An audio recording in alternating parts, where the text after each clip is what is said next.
नमस्कार, मैं हूं राजेश पिपलोदिया और इस वक्त आप देख रहे हैं दोपहर न्यूज।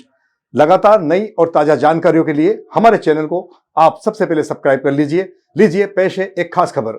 श्री सकलपंच फूलमाली समाज इंदौर के मांगलिक भवन जबरन कॉलोनी जूनी इंदौर में चल रही 7 दिवसीय संगीतमय श्रीमद् भागवत ज्ञान यज्ञ कथा का गुरुवार को समापन हो गया। इस अवसर पर यज्ञ की पूर्णाहुति और महाप्रसादी का वितरण किया गया। श्रीमद् भागवत कथा के दौरान बुधवार को भगवान श्री कृष्ण और रुक्मणी जी का विवाह संपन्न हुआ था। वहीं सावन मास की महाशिवरात्रि होने के अवसर पर सैकड़ों भक्तों ने धर्मशाला परिसर में ही पार्थिव शिवलिंग का महापूजन भी किया। 7 दिवसीय इस महोत्सव में रोजाना अलग अलग प्रसंग सुनाए जा रहे थे। इस दौरान भक्तगण काफी आनंदित महसूस कर रहे थे। सावन मास के दौरान श्री सकलपंच फूलमाली समाज के मांगलिक भवन में हर साल इस तरह का आयोजन किया जाता है।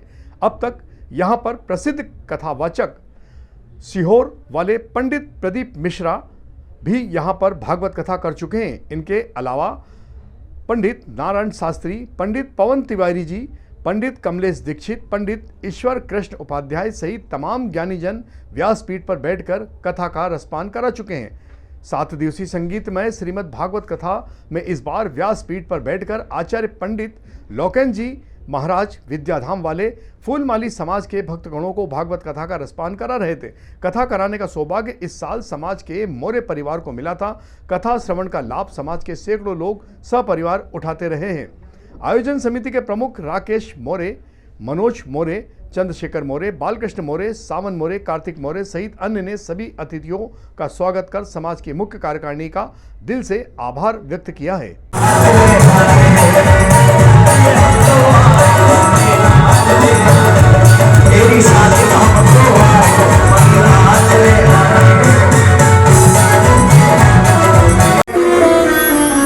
क्या कह दिया?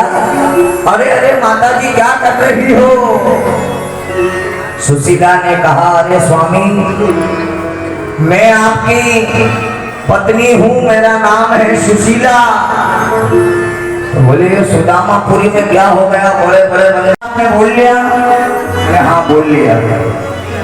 बोले और सुदामा जी के जैसे चरण छूने लगी तो सुदामा जी ने पोटली दबा रखी है महाराज, बार बार छुपा रहे हैं। मेरे गोविंद की जैसे नजर पड़ी उस पोटली पर, मानो सुशीला जी ने उस पोटली के माध्यम से अपनी पूरी जिंदगी का समाचार उसके अंदर पत्र रख के भेज दिया है। जैसे मेरे गोविंद की नजर पड़ी कि सुदामा जी उस पोटली को छुपा रहे हैं, मेरे गोविंद ने झपट से उस पोटली को छीन लिया महाराज। पोटली को छीन के बाद एक मुट्ठी टांडुल उठाकर पान करने लगे महाराज। जैसे पहले मुट्ठी टंडुल खाए, संत कहते हैं मानो अपने से ज्यादा अमीर सुदामा को बना दिया था महाराज। दूसरी मुट्ठी जैसे ही उठाई, अगर ये दूसरी मुट्ठी खाली तो ये पूरी 16,108 रानियों को इनकी पीताम्बर पहनाने के बाद भामा ने खाने नहीं दी। तीसरी मुट्ठी पर रोक दिया कि स्वामी ब्राह्मण देवता के घर से प्रसाद आया है, हम भी खाएंगे। सभी ने थोड़ा थोड़ा सभी रानियों ने मिलकर खाया। सोचते बाप रे बाप, ये गोविंद की आदत कब से बिगड़ गई। अच्छा बोलते जाते हो तो वो जो फटी धोती पहन कर आए थे उसको वापस पहन लो, और ये जो हमारा पीताम्बर है वो उतार दो। इस प्रकार से रानियां भी महाराज ठाकुर जी पर क्रोधित हो गए। सुदामा जी चले वापस अपनी नगरी की ओर। सब रानियों ने लगे पीताम्बर पहनने के बाद कि जो धोती कुर्ता पहनता हो वो ठाकुर जी की राजस्वी वस्त्र पहनेंगे तो कैसे लगेंगे।